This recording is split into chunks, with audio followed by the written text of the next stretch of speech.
श्री सद्गुरु महाराज की जय। प्रवचन संख्या 11। ईश्वर भक्ति से सुख की प्राप्ति। प्यारे धर्म प्रेमी सज्जनों, हम सब लोग सुख की ओर दौड़ते हैं। दुख नहीं होने पावे ऐसी इच्छा करते हैं। इसके लिए जो यत्न जानने में आता है उसका प्रयोग करते हैं, किंतु फिर भी पूर्ण रूपेण सफलता प्राप्त नहीं कर पाते। यह आज ही ऐसा है, यह बात नहीं। पौराणिक काल के इतिहास को पढ़कर देखते हैं तो मालूम होता है कि तब के लोगों की भी यही हालत थी तथा आगे भी यही हालत रहे संभव है। क्यों? आखिर इसका कारण क्या है? हम लोग उसी को सुख कहते हैं जो मन और इंद्रियों को सुहाता है तथा मन और इंद्रियों को जो नहीं सुहाता उसे ही दुख कहते हैं। जो विषय जिस इंद्रिय का है वह विषय उस इंद्रिय को मिलने से सुख और वही विषय उतना नहीं मिलने पर दुख मानते हैं। किंतु यथार्थतः इन विषयों से कभी भी तृप्त नहीं हो पाते। सुख की तलाश में अपनी शक्ति भर कोशिश करते हैं, फिर भी अतृप्ति ही रहती है। पहले के लोगों ने इस सुख के लिए स्वर्ग पाने की कोशिश की, क्योंकि वहाँ विशेष सुख है, अतः वहीं चलना चाहिए। किंतु जब स्वर्ग के विषय में विचारते हैं तो श्री राम का यह उपदेश, एहि तने करे फल विषयन भाई,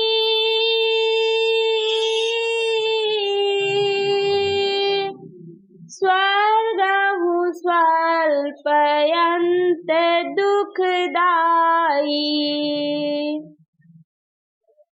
सामने आ जाता है। वहाँ भी सुख के बाद दुख, दुख के बाद सुख, ऐसे ही आते जाते रहते हैं जैसे गाड़ी का पहिया चक्रवत परिवर्तन्ते,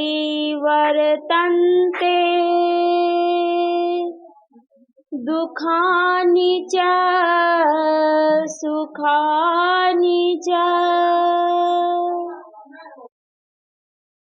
उसी प्रकार हम लोगों के पीछे सुख दुख घूमते रहते हैं। दिन ही दिन रहे रात ना हो, ऐसा हो नहीं सकता। किंतु लोग दुख को नहीं चाहते, सुख ही चाहते हैं। सुख भी ऐसा हो जो तृप्तिदायक, कल्याणदायक तथा पूर्ण शांतिदायक हो। किंतु ऐसा सुख नहीं मिलने पर मालूम होता है कि यथार्थ में ऐसा सुख है ही नहीं। जैसे कोई जन्मांध कहे कि रूप है ही नहीं, तो क्या यह विश्वास योग्य है? संतों ने जो उस सुख को प्राप्त किया, वे दृढ़ता के साथ कहते हैं कि ऐसा सुख भी अवश्य है। अगर ऐसा सुख नहीं होता तो क्या संत लोग झूठ मूठ अपनी वाणी में कहते, अथवा क्या यह गप है? किंतु उनकी बातों पर दृढ़ होने से यह ज्ञात होता है कि वे मिथ्या नहीं बोल सकते। क्या झूठ बोलकर ही वे लोग साधु संत कहलाए? कभी नहीं। उन लोगों से पूछने पर मालूम होता है कि लोग जो साधारण रीति से दुख सुख जानते हैं, वह इंद्रियजन्य दुख सुख है। यह विषय सुख है, विषयानंद है। विषय सुख परिवर्तनशील क्षणभंगुर सुख है। इंद्रियों में वह पूरी पूरी शक्ति भी नहीं है जो विषयों को पूर्ण रूपेण भोग सके तथा पूर्ण तृप्ति प्राप्त कर सकें,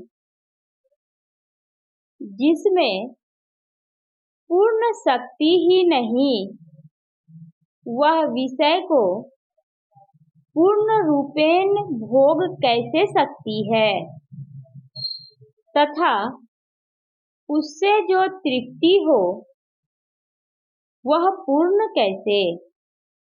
वह अनित्यानंद है। इसके अतिरिक्त कुछ और है जो इंद्रिय गम्य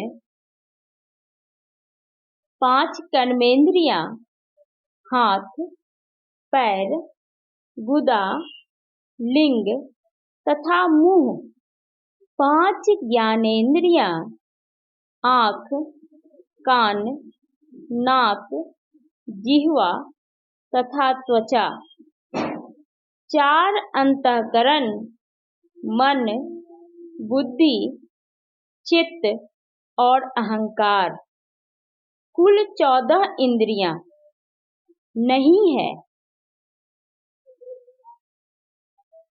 वह इंद्रियों से परे क्या है? इंद्रियों के ज्ञान से परे चेतन आत्मा है। इससे जानने अथवा ग्रहण करने योग्य जो पदार्थ है, उस पदार्थ को प्राप्त कर लेने पर सुख ही सुख है, दुख लेस मात्र भी नहीं है। वह पदार्थ क्या है? ईश्वर। वह केवल चेतन आत्मा से जानने योग्य है। चेतन आत्मा क्या है?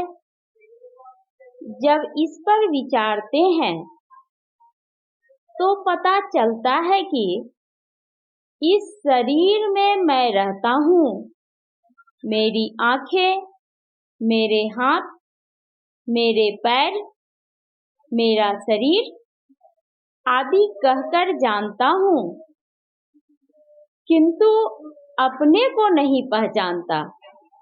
अपने स्वयं कौन है?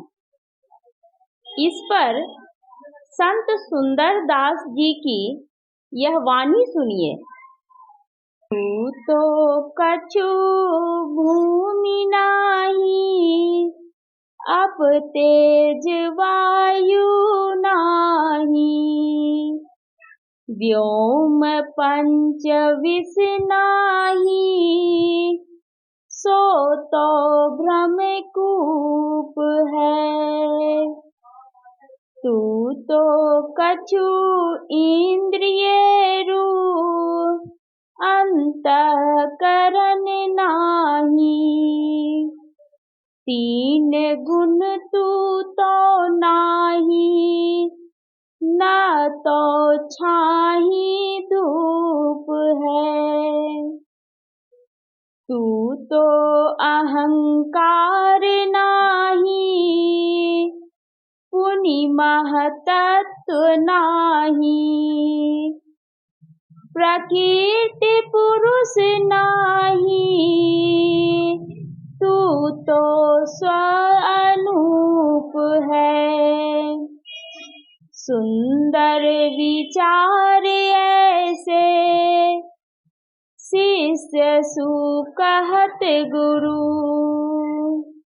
नाही नाही कहत रहे, सोई तेरो रूप है। सुंदर दास जी। ईश्वर अंश जीव अविनाशी,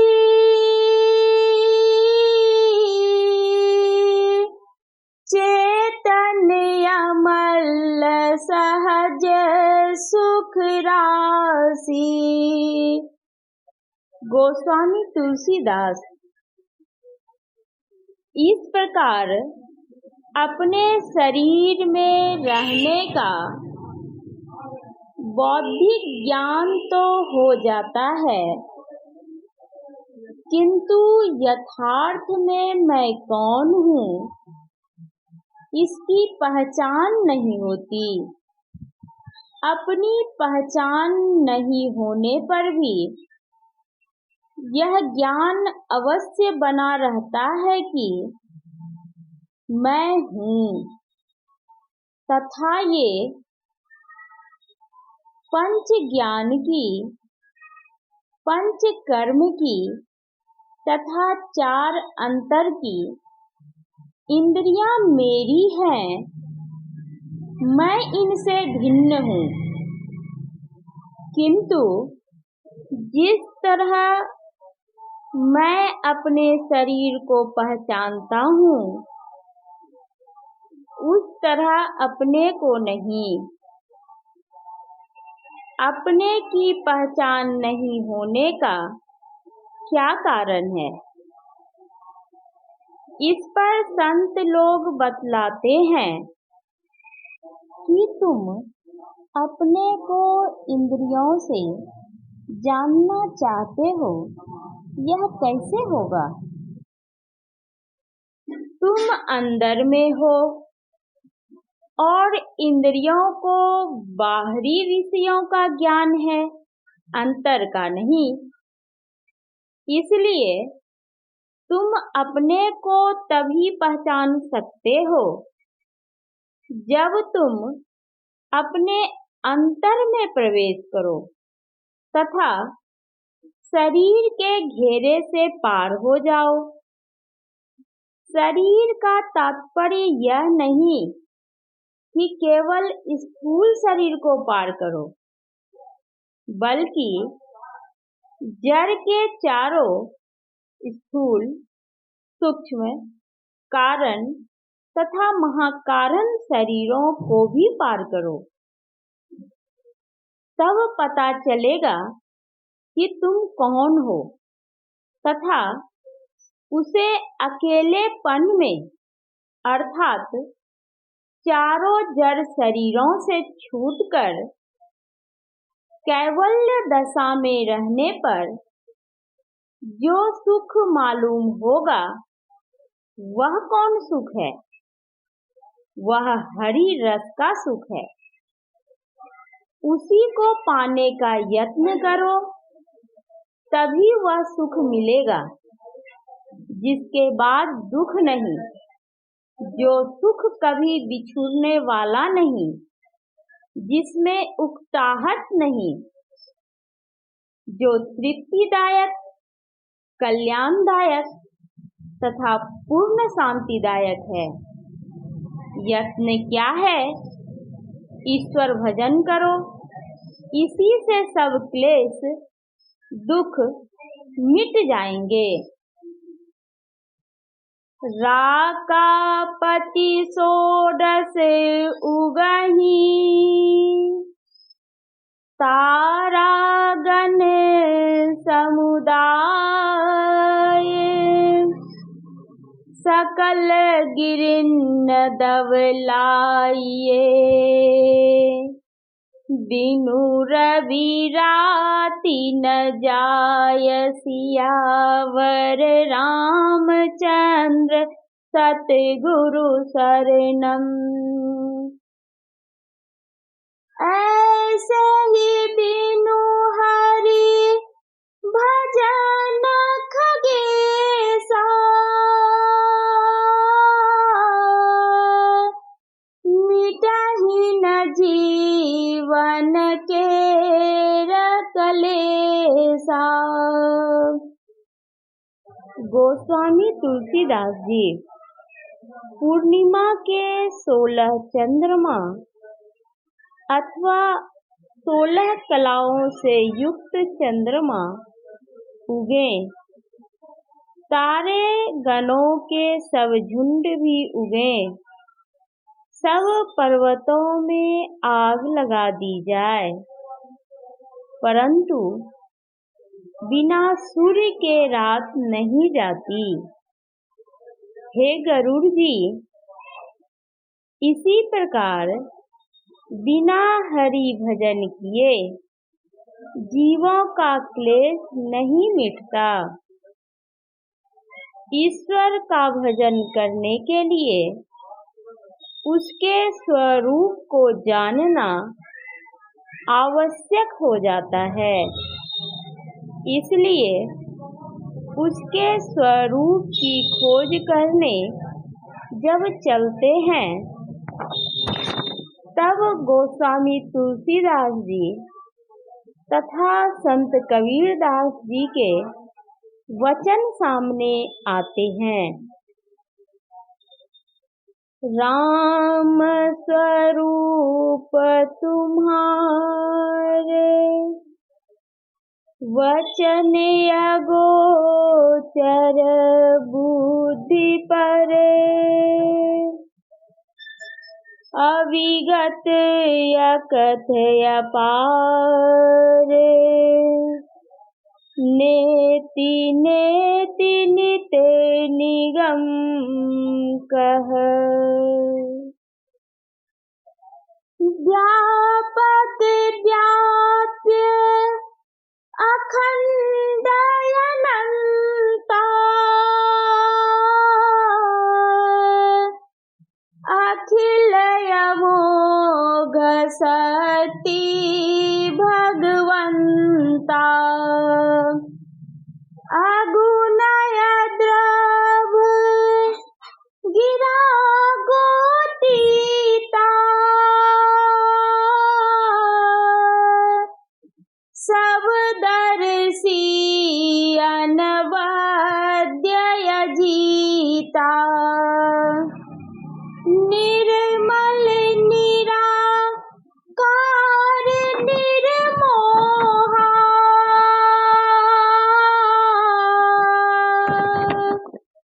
नित्य निरंजन सुख संदोहा, प्रकीर्ति पार प्रभु सब उर्वासा,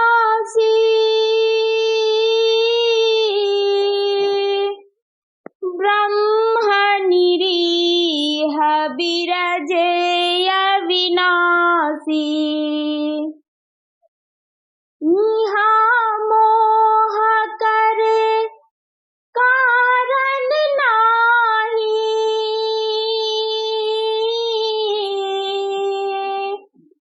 रवि सन्मुख तम कबहु की जाही। भगत हेतु भगवान प्रभु, राम धरेउ तनु भूप। किए चरित पावन परम, प्राकृत नर अनुरूप। सियावर रामचंद्र सतगुरु शरणम। जथायनेकन वेश धरी, नृत्य करई नट कोई। सोई सोई भाव देखावई,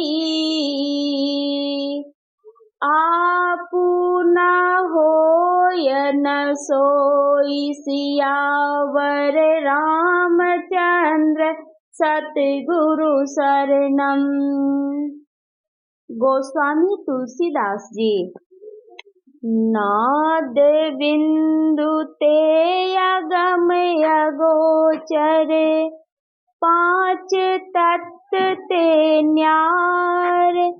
तीन गुणन ते भिन्न है, पुरुष अलख अपार।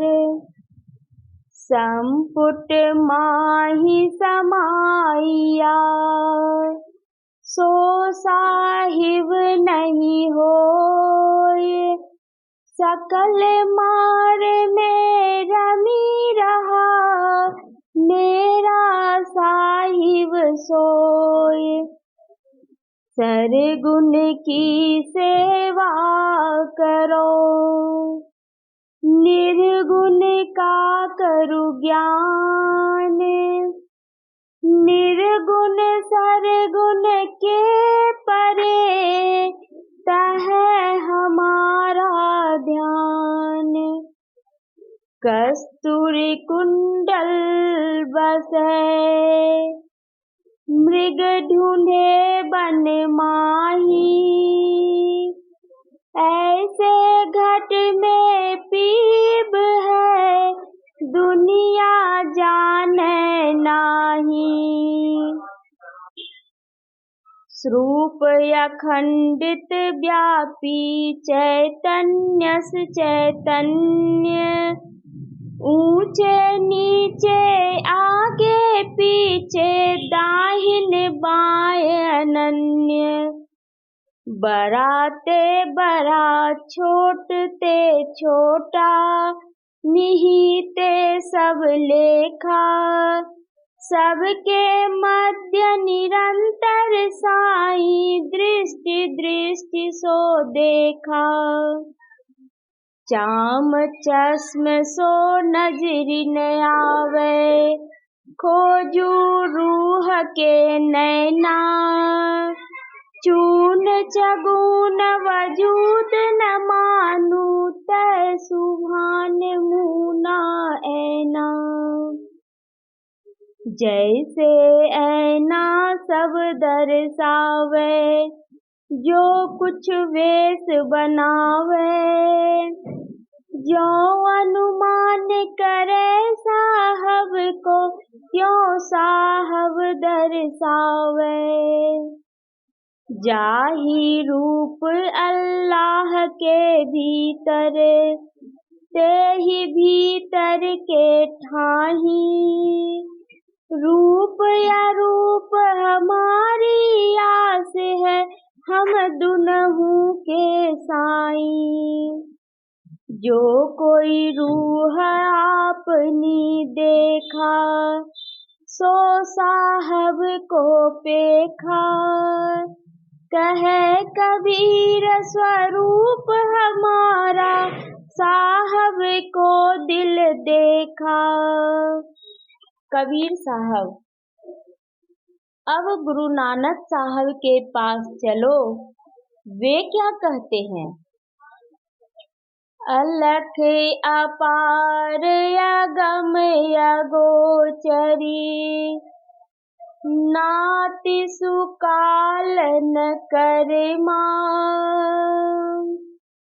जाति अजाति अजोनि संभव, नाति सुभाव न भरमा। साचे सचियार बिटहु कुरवानु, नाति स्वरूप वरनु नहीं रेखिया। साचे शब्द निशानु, नाति सुमात पिता सुत बंधप।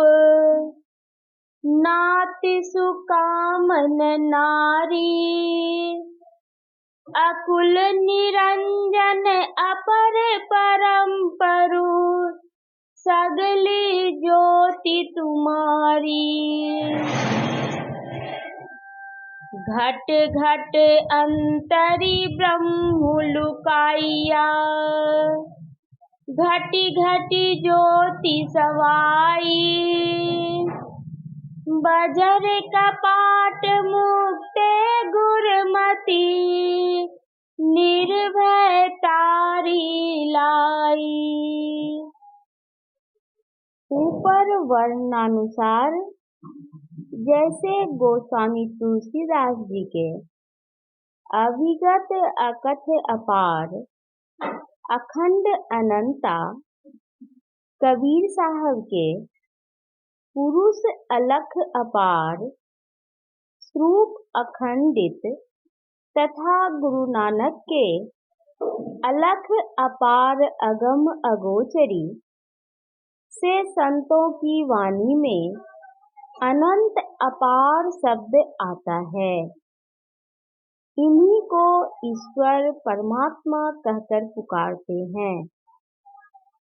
अगर कहें ऐसा हो सकता है कि नहीं, अगर कहें नहीं हो सकता है तो विचारिए, जो कुछ होगा अगर सब सीमा वाला ही होगा तो सब ससीमों को एकत्रित करने पर क्या होगा।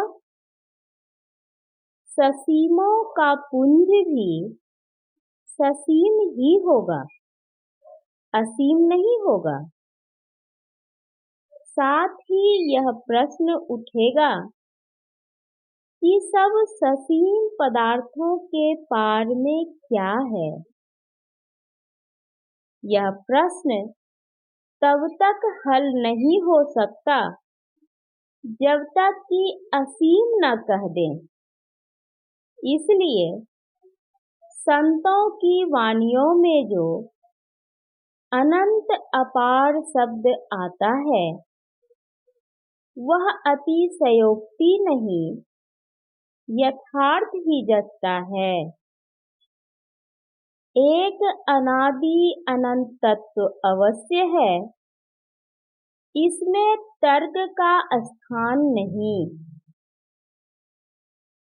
लोग बहस करते हैं, ईश्वर को नहीं मानते हैं, कहते हैं कि आस्तिकवादियों ने ईश्वर को अपने विचार में बना लिया है। यथार्थतः ईश्वर की स्थिति है ही नहीं। इस विचार का भी प्रचार हो रहा है, किंतु ऐसा विचार मन में धंसता नहीं। बचपन से ही माता पिता ने राम राम, शिव शिव, कृष्ण कृष्ण आदि कहलाया तथा इन्हीं शब्दों से मस्तिष्क भर दिया है। तभी से श्रद्धा आई और जमी हुई है। जिस समय तर्क वितर्क का ज्ञान नहीं था, पाठशाला में पढ़ने गए। पंडित जी ने कहा, यह अ है, बस इसमें कुछ भी तर्क वितर्क नहीं किया, वैसे ही लिखा और पढ़ा। सीखते सीखते सीखा तो इसका ज्ञान अब होता है कि पंडित जी ने बचपन में जो पढ़ाया था ठीक है। साथ ही इसका भी ज्ञान हुआ कि पहले की वर्णमाला से आजकल की वर्णमाला में क्या अंतर है। पहले की वर्णमाला की लिपि या लिखावट से आजकल की वर्णमाला की लिपि या लिखावट में परिवर्तन हो गया है। फिर आगे और भी इसमें परिवर्तन हो संभव है, किंतु उच्चारण में वर्णमाला नहीं बदलेगी, सदा पूर्ववत रहेगी। उसी प्रकार ईश्वर है और रहेगा। एक अनादि अनंत असीम तत्व का मानना आस्तिक और नास्तिक दोनों के लिए अनिवार्य है। उस तत्व का नाम बदलकर दोनों भले ही स्वीकारात्मक और नकारात्मक भिन्न भिन्न नामों से कह सकते हैं, परंतु उसकी स्थिति को नहीं मिटा सकते हैं। इस पर तर्क करना व्यर्थ है। तर्क क्या है? तर्क तो बुद्धि से होती है, किंतु परमात्मा स्वरूप ज्ञान के लिए बुद्धि भी लंगड़ी है। बुद्धि से केवल निर्णय होता है, किंतु पहचान नहीं होती, क्योंकि वह तो वचन अगोचर बुद्धि पर है। उस परमात्मा को प्राप्त करने का जो यत्न है, वही उसकी भक्ति है। या यूं कहो कि जिस यत्न के द्वारा परमात्मा स्वरूप की प्राप्ति हो, वही भक्ति है। जिस प्रकार जिह्वा पर मिश्री डालने से मीठी मालूम होती है, उसी प्रकार परमात्मा का प्रत्यक्ष ज्ञान हो। सूचे भारे साचु समावे, बिरले सुचाचारी।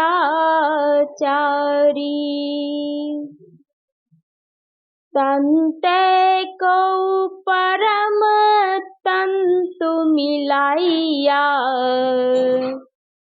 नानक सरनी तुम्हारी। अर्थात पवित्र बर्तन में सत्य अटता है। पवित्र बर्तन कहने का तात्पर्य है शुद्ध अंतःकरण। साचू का अर्थ है सत्य ब्रह्म। अंतःकरण की शुद्धि के बिना सत्य ब्रह्म को नहीं प्राप्त कर सकते। उत्तम विचार से अंतःकरण की शुद्धि होती है, उत्तम विचार भले लोगों के संग से होता है। भले लोग उसे कहते हैं जो आत्मानंद के विषय में जानते हैं, उसकी प्राप्ति के लिए इच्छुक हैं, और जो प्राप्त कर गए हैं उनके लिए तो कहना ही क्या है। उनका संग ही सत्संग है। जिन्होंने आत्मानंद को प्राप्त किया है उनकी पहचान दुर्लभ है, फिर भी वे अपना गुण कुछ न कुछ अवश्य देंगे। घटा में छिपा हुआ सूर्य अपनी गर्मी देने से चूकता नहीं है। उसकी गर्मी हम लोगों तक आती है।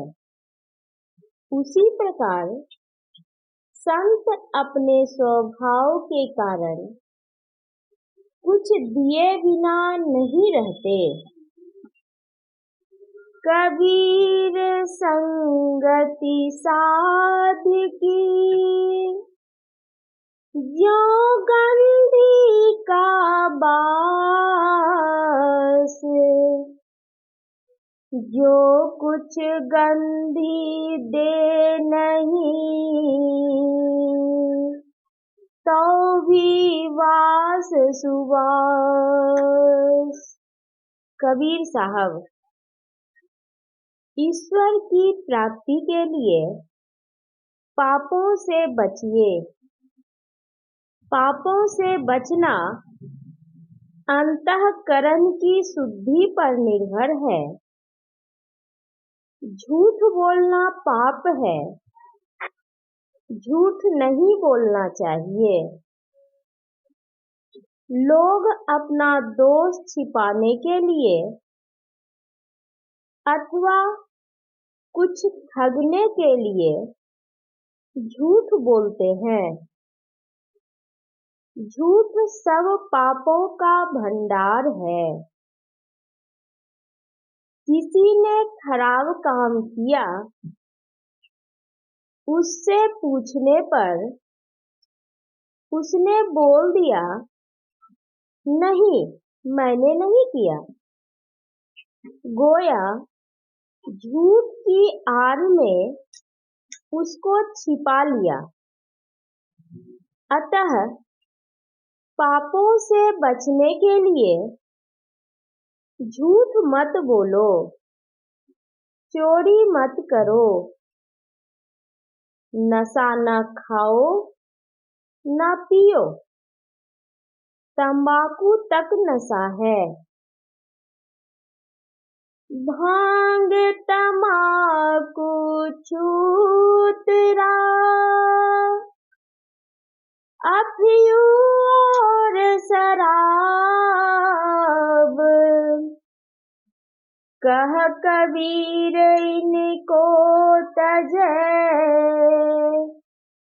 तब पावै दीदार। कबीर साहब, दारू गांजा भांग अफीमा तारी चंडू मदक को कीना,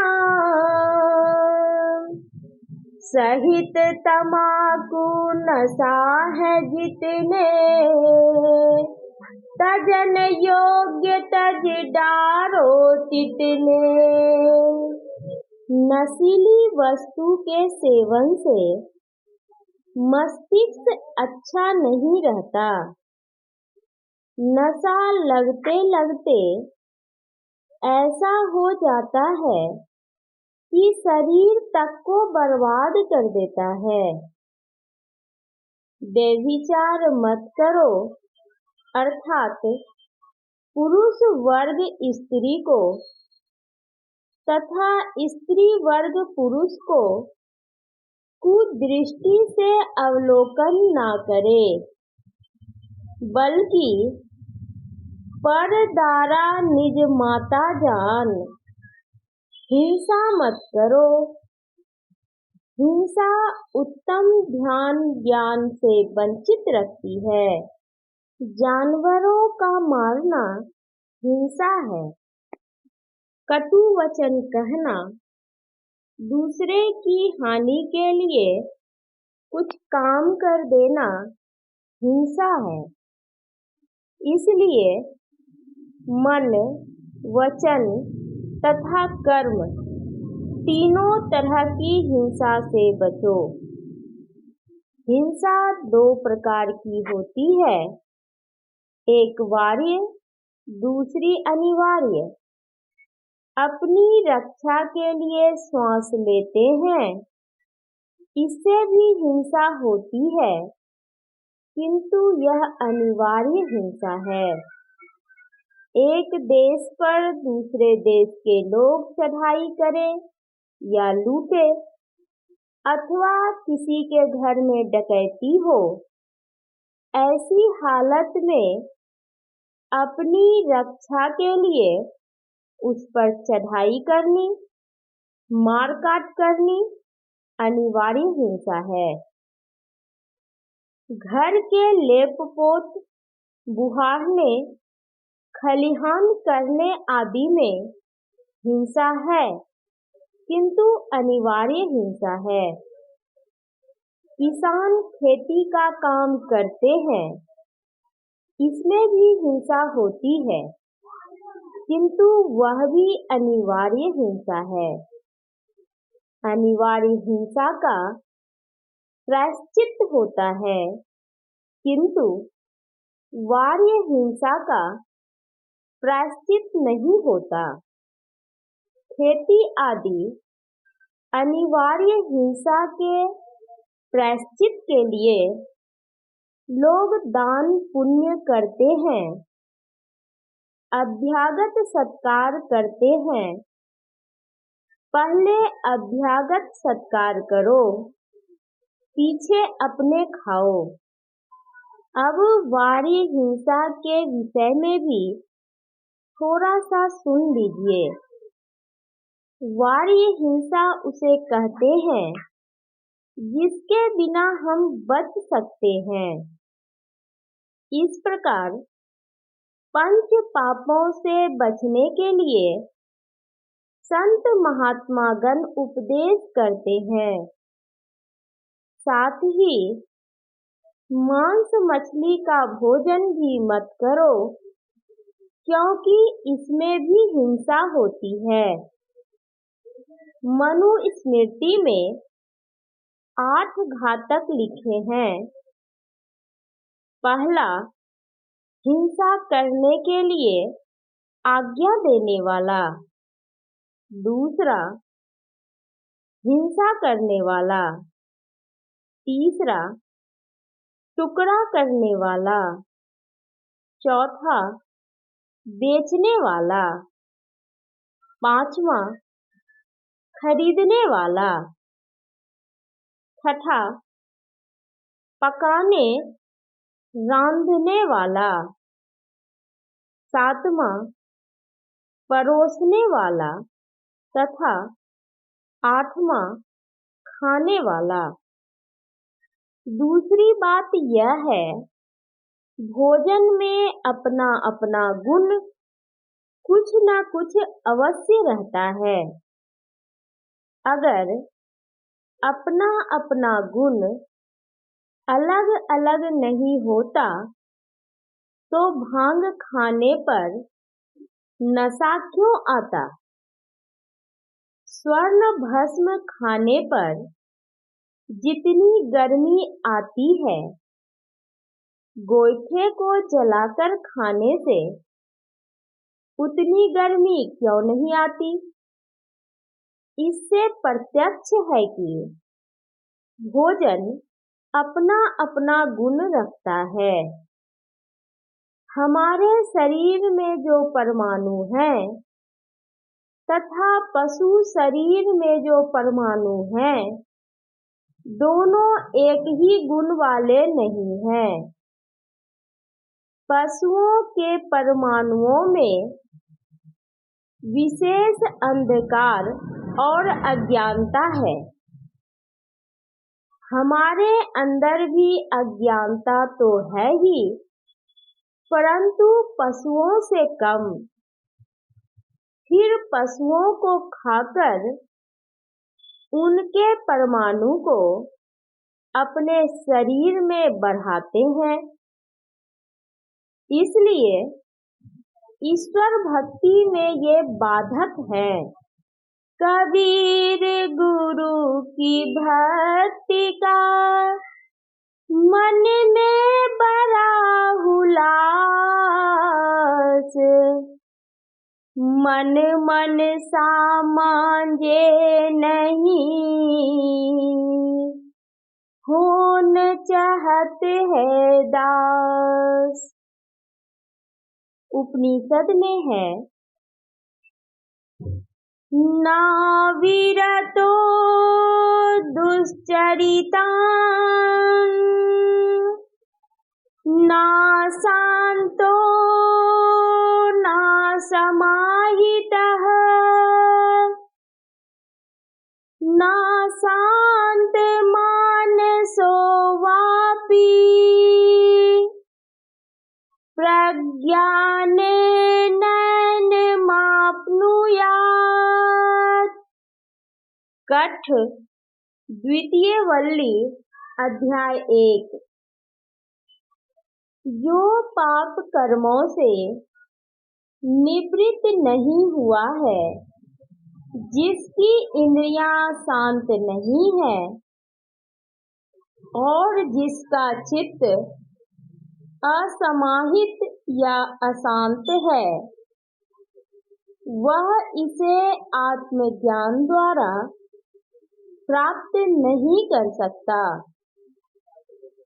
इसलिए पापों का परित्याग कर ईश्वर की भक्ति करनी चाहिए, क्योंकि हमें सुख की अभिलाषा है। सुख की प्राप्ति के लिए हमें यत्न करना चाहिए। केवल सुख सुख कहने से सुख नहीं होगा। वह यत्न ईश्वर भजन है।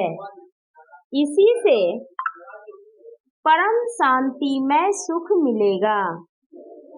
यह प्रवचन शाह आलम नगर, जिला मधेपुरा में श्री सीताराम भगत जी के द्वारा आयोजित दिनांक 27 जनवरी 1951 ईस्वी के सत्संग में हुआ था। श्री सद्गुरु महाराज की जय।